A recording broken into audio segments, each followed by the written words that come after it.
সে সংবিধান বাঁচাও দেশ বাঁচাও প্রোগ্রাম করতে হচ্ছে এরকম একটা গণতান্ত্রিক দেশে কি বলবেন? পৃথিবীর বৃহত্তম লিখিত সংবিধান ভারতবর্ষ আমাদের দেশে। দুর্ভাগ্য, সংবিধান পরিচালনার দায়িত্ব যাদের হাতে আমরা দিয়েছি, সেই রাজ্য সরকারগুলো বা কেন্দ্র সরকার, তারা ঠিকমতো চালাতে পারছে না। তারা বিভিন্ন সময়ে সাংবিধানিক যে অধিকারগুলো আছে নাগরিকের, সেগুলোকে হরণ করছে বা এমন কিছু অ্যামেন্ডমেন্ট নিয়ে আসছে যে অ্যামেন্ডমেন্টের দ্বারাই মানুষের অধিকার হরণ হচ্ছে। সেই জন্য আজকে আমাদের চ্যালেঞ্জ আমাদের কাছে সংবিধানকে রক্ষা করা। সংবিধানকে রক্ষা করতে পারলে দেশ রক্ষা হবে, আর দেশ রক্ষা করতে হলেই আগামী প্রজন্ম অন্তত বাঁচবে। সেই জন্য আজকে আমাদের এই কনভেনশন ছিল। বিভিন্ন রাজনৈতিক সামাজিক বিভিন্ন স্তরের মানুষজন আজকে উপস্থিত হয়েছে আমাদের এই কনভেনশনে।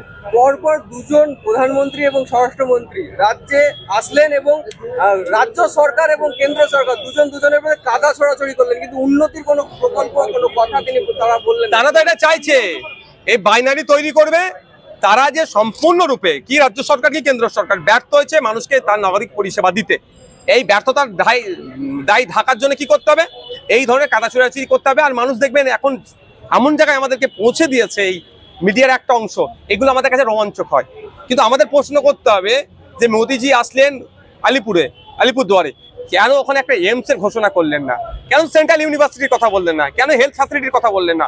কেন চা বাগান সেন্ট্রাল অ্যাক্ট, কিন্তু টি অ্যাক্ট হচ্ছে সেন্ট্রালের কন্ট্রোলে, টি অ্যাক্ট অনুযায়ী কেন ওখানে টি গার্ডেনের ওয়ার্কার্সরা পাচ্ছে না? কেন ওদের মিনিমাম ওয়েজেসটা ঠিক হচ্ছে না? এই নিয়ে চর্চা হলো না। আর মুখ্যমন্ত্রী তার প্রধানমন্ত্রীর ফ্যামিলি সিঁদুর হ্যান নিয়ে এইসব গল্পতেই ব্যস্ত হয়ে গেল। রোমাঞ্চক নিয়ে আমরা ব্যস্ত হয়েছি, কিন্তু প্রকৃত অর্থে আমাদের হওয়া দরকার। কেন প্রতিটা জেলায় একটা করে পিজি আরজি করার মতো বড় হসপিটাল পাচ্ছে না? এই নিয়ে চর্চা হচ্ছে না। কেন আজকে স্কুলের সরকারি স্কুলগুলো বন্ধ হতে চলেছে? তা নিয়ে কোনো চর্চা হচ্ছে না। আমরা মানুষের নাগরিক অধিকার নিয়ে সোচ্চার হচ্ছে। অমিত শাহ বলছে অবৈধ অনুপ্রবেশকারী ঢুকছে এখানে, তাহলে অমিত শাহকে তো প্রথম জবাব দিতে হবে। অবৈধভাবে কোনো মানুষ যদি আমাদের ভারতবর্ষে ঢোকে, তার জন্য প্রথম দায়ভার থাকবে স্বরাষ্ট্র দপ্তরের সেন্টার, কারণ তাদের আন্ডারে আছে, ওখানে কাউকে ঢুকতে দেওয়া যাবে না। তারা ব্যর্থ, এর দায়ভার তাকে নিতে বলুন। আজকে যে কনভেনশন হলো দেখি 26-এর প্রস্তুতি, 26-এর প্রস্তুতি অনেক সময় আছে, মানে হবে আগামীতে। এখন এটা পলিটিক্যালি ওরকম ভাবে নেবেন না। তবে হ্যাঁ, তখন প্রতিটা প্রোগ্রামই আমরা রাজনীতির সাথে যেহেতু যুক্ত, আগামীর পদক্ষেপের জন্য 26-এ বিশাল একটা আয়োজন হবে আপনাদের বলে রাখি। তাতে লেফট ফ্রন্ট এবং কংগ্রেসকে আশা করছি থাকবে। যত ছোট বড় রাজনৈতিক দল আছে, সামাজিক দল আছে, সামাজিক সংগঠন আছে, তাদেরকে ঐক্যবদ্ধ করে বিজেপি তৃণমূলের বিরুদ্ধে লড়াই হবে। অমিত শাহ বাংলায় এসে বলছেন নরেন্দ্র মোদী অপারেশন সিঁদুর করে এসেছে। নরেন্দ্র মোদী গিয়ে জেট ফ্লাইট উড়ালো, ফাইটার জেট উড়ে আছে, উড়িয়ে ওখানে গেলেও পাকিস্তানে গিয়ে ওদের জঙ্গি সব ঘাঁটিগুলো উড়িয়ে দিয়ে আসলো। গেল আমাদের সেনারা, লড়াই করলো ঝন্টু আলীরা, লড়াই করলো কর্নেল ভূমিকা সিং এর এবং লেফট ওয়ান আপনার কর্নেল সোফিয়া কুরেশি, ভূমিকা সিং এরা লড়াই দিল। আর ক্রেডিট তো আমাকে নিতেই হবে ভাই, এই অবস্থা। আর দাদা, দেখা যাচ্ছে বিজেপির বিভিন্ন সাংসদ থেকে শুরু করে বিধায়করা একেবারে আবার হিন্দু মুসলমান পোলারাইজেশনে নেমেছে এবং তারা বারংবার এটা চেষ্টা করার বোঝাতে চাইছে যে মুসলিম মানেই খারাপ, মুসলিম মানেই জঙ্গি। কি বলছেন?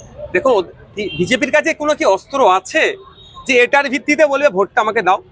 শুধু মুসলমানদের বিরুদ্ধে হিন্দু ভাইদের খেপিয়ে তোলা, মানুষে বিভেদ তৈরি করা, এটা ছাড়া কোনো অস্ত্র নাই, কোনো এদের নাই। যেটা কটা প্রতিশ্রুতি ছিল সবটাই ব্যর্থ হয়েছিল। বলেছিল 15 লক্ষ টাকা কালো টাকা ফেরত নিয়ে এসে 15 লক্ষ টাকা অ্যাকাউন্টে দেবো। টাকা ফেরত নিয়ে আসা দূরের কথা, বেশি টাকা আবার বিদেশে গিয়েছে, কালো চলে গিয়েছে। বলেছিল $1 সমান $1 হবে। যখন 2014 ছিল তখন 1 টাকা 54 টাকা দিলে আমরা $1 পেতাম। আজকে 2025 আমরা আজকে 85 টাকা দিলে $1 পাচ্ছি। এটা ব্যর্থ হয়েছে। 2 কোটি চাকরি দেওয়ার কথা বলেছিল, এখন চাকরি থেকে ছাঁটাই হচ্ছে। বিজেপি যে কটা প্রতিশ্রুতি দিয়েছিল সবটা ব্যর্থ হয়েছে। ব্যর্থতার দায় থাকতে গেলে হিন্দু মুসলমান করো, মানুষে বিভেদ করো। এবার মানুষ কোনটা নেবে দেখা যাক। আমাদের দেশের ক্ষুধার সূচকে 127টি দেশের মধ্যে আমরা 105 নম্বরে আছি, ভাবতে পারছেন? এই আর অপুষ্টিতে ভোগা শিশুর সংখ্যাতে আমরা পৃথিবীর 3 নম্বরে আছি, আফ্রিকার 2টো দেশের পরে। এইগুলো আমরা সইব না হিন্দু মুসলমানের গল্প শোনাচ্ছে সেই গল্প আমরা খাবো? সেটা মানুষ নির্ভর করবে। পশ্চিমবঙ্গে বিপ ব্যান্ড হয়নি, তার সত্ত্বেও মাটি গড়াই। এটা তৃণমূলের নেতাগুলোকে ধরে তাদেরকে জিজ্ঞাসা করুন, এই সকল মোল্লাকে জিজ্ঞাসা করুন। মমতা ব্যানার্জির দলের যারা হই করে, যারা বলে বিজেপি চলে আসবে, বিজেপিকে আটকাবে, তাদেরকে জিজ্ঞাসা করুন এটা পশ্চিমবাংলা না এটা উত্তরপ্রদেশ। তাদেরকে জিজ্ঞাসা করুন তো তারা কি ব্যবস্থা গ্রহণ করলো। এখানে কোনো ধরনের, আজকে বলছিলেন মোহাম্মদ সেলিম সাহেব, আজকে মাংস পশ্চিমবাংলা বন্ধ নয়, আজকে আক্রমণ করছে। কদিন আগে দিল্লিতে দেখেছিলেন মাছ বিক্রি করা যাবে না বলে বাঙালি পট্টিতে গিয়ে হামলা চালাচ্ছিল। তো এটা চলবে, এটার উত্তর তো আমি কেন দেবো? দিতে হবে শাসক দলকে। যে আপনি 2021 সালে বলেছিলেন বিজেপিকে আটকাবো, মুসলমানদের ভোটটা নিয়েছেন। আচ্ছা, মুসলমানরা যে বিফটা খায় বেশি সব থেকে, সেকেন্ডে হিন্দু ধর্মের মানুষ আছে, অন্যান্য ধর্মের মানুষরা বিফ খায়, সব জায়গার নয়। তো এটা তো দায়ভার রাজ্য সরকারকে নিতে হবে। কি ব্যবস্থা গ্রহণ করেছেন? কিছুই নাইনি। আরে বন্ধ হবে না, আপনাদের বলি, যত ভোট আসবে এই ধরনের ঘটনা ঘটবে, যাতে মুসলমানদের ভয় পাবে, আবার তৃণমূলের কোলে উঠে। গণতন্ত্রের দেশে যে সরকার চলছে সেই সরকার এক সম্প্রদায়ের উপরে বিভিন্ন রকম আঘাত করে তাদের রাজনৈতিক রুটি শেখার চেষ্টা করছে, কি বলবেন? এটা তো চলছে। এইটাকে আটকাতে গেলে রাজনৈতিক ভাবে আটকাতে হবে। আপনি এটাকে ধর্মীয় ভাবে আটকাতে গেলেই দাঙ্গা হবে। আর এটা চাইছে ধর্মীয় ভাবে আটকাক। আমাদেরকে ওই জন্যই রাজনৈতিক ক্ষমতা অর্জন করার কথা বারবার আমাদের দলের প্রতিষ্ঠাতা ফিরহাদ আব্বাস সিদ্দিকী বলছেন, রাজনৈতিক ক্ষমতা অর্জন করো, এবং শুধু ক্ষমতা অর্জন নয়, কাউকে তুমি নেতা বানাও না, আগে তুমি নেতা হও। তো বারবার বলছি তো ভাইজান, রেড রোডে ঈদের নামাজ পড়ার ইতিহাস অনেক পুরনো। গত বছর দেখলাম হাইকোর্টের হস্তক্ষেপে সেখানে নামাজ হলো। এবারও একটা বাধা সৃষ্টি করার চেষ্টা হচ্ছিল, সেখানে আর্মি অফিসার পারমিশন দিচ্ছিলেন না, অবশেষে পারমিশন দিচ্ছেন। এটা কি মনে হচ্ছে যে মুসলিমদের এখানেও হস্তক্ষেপ হবে? ভাই, এর মধ্যে বড় ষড়যন্ত্র আছে। আমি বললে বা ব্যাংক খায়, না বললে মার খায়। বুঝতে পারছেন না? হেডলাইন পরের দিন পেপারে কি হলো? রেড রোডে আবার ঈদের নামাজ হবে সমঝোতায় বা মুখ্যমন্ত্রীর হস্তক্ষেপে। এই যে মুখ্যমন্ত্রীর হস্তক্ষেপ, এটা বড়ই পলিটিক্স। আপনার আমার মাধ্যম দিয়ে পাড়ায় পাড়ায় যাচ্ছে, তাহলে রেড রোডে নামাজ হতে দিচ্ছিল না, মুখ্যমন্ত্রী রেড রোডে নামাজের ব্যবস্থা করেছে। বাচ্চা বাচ্চা বুঝতে পারবে, বাচ্চা বাচ্চা বুঝে, এবার নতুন করে বলার কি আছে? ওয়াকআপ নিয়ে ব্রিগেডে একটা মহাসমাবেশের ছিল, সেইখানে কিন্তু সেটা স্থগিত হয়েছে। দেখুন কোর্ট, আমি একটা কথা বলি, কথা বলে কারো রাগ হতে পারে। কোর্ট বলেছিল পরের সপ্তাহে একটা টাইমের জন্য, কিন্তু যারা উদ্যোক্তা আছে এটা তাদেরকে প্রশ্ন করুন। আমি বললেই বলবে নওশাদ সিদ্দিকী, আব্বাস সিদ্দিকী, এরা কি বলছে? না, মুখ্যমন্ত্রী ধমক খাওয়ার পরে অনেকে হয়তো চুপ করে গেছে, কিন্তু আমরা কন্টিনিউ প্রোগ্রাম করে যাচ্ছি। কোর্টে যাওয়া হয়েছিল তো এটা নিয়ে, কোর্ট একটা নির্দিষ্ট টাইম দিয়েছিল যে এর পরে, তারপরে যারা কোর্টে মুভ করেছিল তাদের কাজ নির্দিষ্ট টাইমের পরে হবে। এরপর বড় ভাইজান আব্বাস সিদ্দিকী চাইছেন ব্রিগেডে এক সমাবেশ করতে, সেখানে কি নওশাদ সিদ্দিকীর স্বয়ংক্রিয় ভূমিকা থাকবে? যেখানে আমাদের দলের প্রাণ পুরুষ, আমাদের বস যেখানে থাকবে, আমরা তো চুনাপটি, আমাদেরকে তো নিচে ঘাসে বসে থাকতে হবে। দলের চেয়ার, দলের প্রতিষ্ঠাতা যখন ওপরে থাকবে, আমাদের বস যখন স্টেজে থাকবে, আমরা তো ফচকে সব নিচে বসে থাকবো। তখন আমাদেরকে পতাকা বানতে হবে, আমাদেরকে মাইকিং সিস্টেম করতে হবে, আমরা তখন ভলেন্টিয়ার।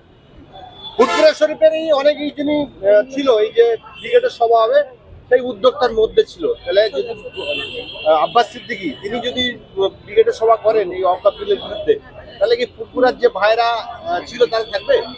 আমি আপনাদের বলে রাখি, আমরা ব্রিগেডের সমাবেশের যে ডাক বড় ভাইজান ফিরহাদ আব্বাস সিদ্দিকী দিয়েছে, পশ্চিমবাংলায় এমন কোনো সংগঠন থাকবে না যাদেরকে জানানো হবে না, যাদের সাথে পরামর্শ করা হবে না, এমন কোনো সংগঠন থাকবে না। সমস্ত মানুষজনকে অ্যাওয়ার করে তাদের মতামত নিয়ে তাদের সাথে আলোচনা করেই হবে, এবং সেখানে ভিন্ন জাতের, ভিন্ন ধর্মের, ভিন্ন মানুষের উপস্থিত থাকে। 26 এপ্রিলে যারা ব্রিগেড ডেকেছিল তারা বলেছিল যে ব্রিগেডেই সভা হবে, ভাড়া ফেরত দেবেন না। তারা কিন্তু এখন পর্যন্ত সেই সভা করতে পারলো না। গ্রামে গ্রামে মানুষ বলছেন যে কিছু মানুষ এই মুসলিম নিয়ে এবং ওয়াকআপ নিয়ে গলা জলে মাছ ধরে তারা রাজনৈতিক নেতা হতে চাচ্ছিল। কি বলবেন? এই বিষয়ে আমার কোনো মন্তব্য আমি করবো না। গ্রামের মানুষ যেটা ভালো বুঝছে সেটা বলছে।